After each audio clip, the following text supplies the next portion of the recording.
BNP আগুনে পুড়ে পুড়ে একটি খাঁটি সোনায় পরিণত করেছিলেন। তিনি এদেশের এক ক্ষরজন্মা রাষ্ট্রনায়ক, রাষ্ট্রপতি, সাবেক রাষ্ট্রপতি জিয়াউর রহমান।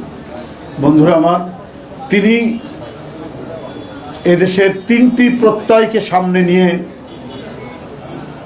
এই দলটি গঠন করেছিলেন। একটা হলো স্বাধীনতা, সার্বভৌমত্ব, সুরক্ষা আর গণতন্ত্র।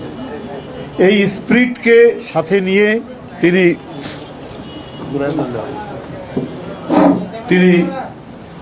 দেশকে উন্নয়ন উৎপাদনের এক দ্রুত ধাবমান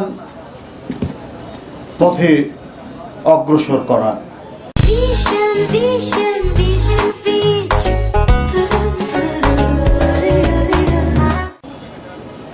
আমরা একটি জাতি স্বাধীনতার পর বিদেশিরা নাম দিয়েছিল তলাবিহীন ঝুড়ি, সেই জাতিকে খাদ্যে স্বয়ং সম্পূর্ণ করেছে। সেই জাতিকে নিরক্ষর মানুষকে অক্ষর দান করেছে। খাল কেটে তিনি পানি সংরক্ষণের ব্যবস্থা করে একদিকে মানুষের পুষ্টি সাধন করা মাছ চাষের মধ্যে দিয়ে, আবার অন্যদিকে ফসল উৎপাদন দ্বিগুণ তিনগুণ করেছিলেন। তিনি হলেন শহীদ রাষ্ট্রপতি জিয়াউর রহমান। যখন অর্থনৈতিক অবস্থা খুবই দুর্বল, সেই মুহূর্তে সেই মুহূর্তে তিনি দেশকে একটা মজবুত ভিত্তির উপর দাঁড় করাতে পেরেছিলেন। কিন্তু দেশি বিদেশি চক্রান্তকারীরা প্রথম থেকেই জিয়াকে সহ্য করতে পারছেন না। রাষ্ট্রপতি জিয়া আন্তর্জাতিক চক্রান্তের শিকার হন। তাদের এদেশীয় অনুচররা জিয়াকে পৃথিবী থেকে সরিয়ে দেওয়ার নানা আয়োজন করে এবং 1981 সালের 30শে মে চট্টগ্রাম সার্কিট হাউসে নির্মমভাবে হত্যা করে। সেদিন একটা মানুষের মৃত্যু নয়, যেন আমাদের স্বাধীনতা গুলিবিদ্ধ হলো, যেন আমাদের সার্বভৌমত্বের উপর ভয়ঙ্কর আক্রমণ হলো এবং আমাদের গণতন্ত্রকে মুখ থুবড়ে ফেলা হলো। কারণ তার মাত্র কয়েক মাসের মধ্যেই গণতন্ত্র হত্যা করে হোসেন মোহাম্মদ এরশাদ রাষ্ট্র ক্ষমতায় আসীন হন।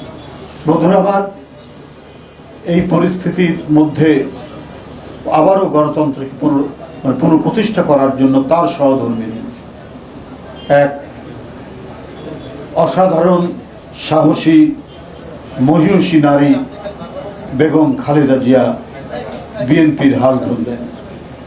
বিএনপিকে আন্দোলন সংগ্রামের মধ্যে দিয়ে পরিচালিত করলেন। বিএনপি আগুনে পুড়ে পুড়ে একটি খাঁটি সোনায় পরিণত করেছিলেন বেগম খালেদা জিয়া। নিজে নির্যাতিত হয়েছেন, নিজে নিপীড়িত হয়েছেন, তার উপর দেওয়া হয়েছে অসংখ্য মিথ্যা মামলা।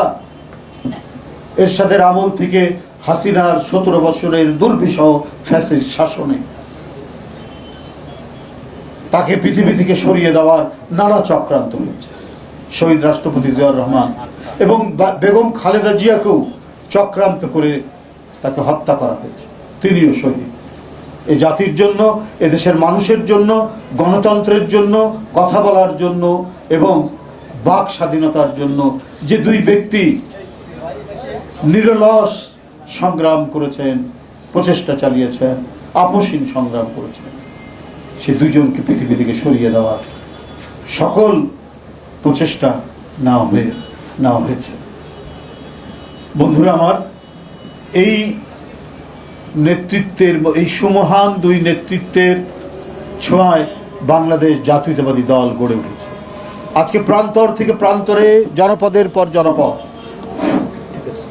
বিএনপির একটি শক্তিশালী ঘাঁটি রয়েছে।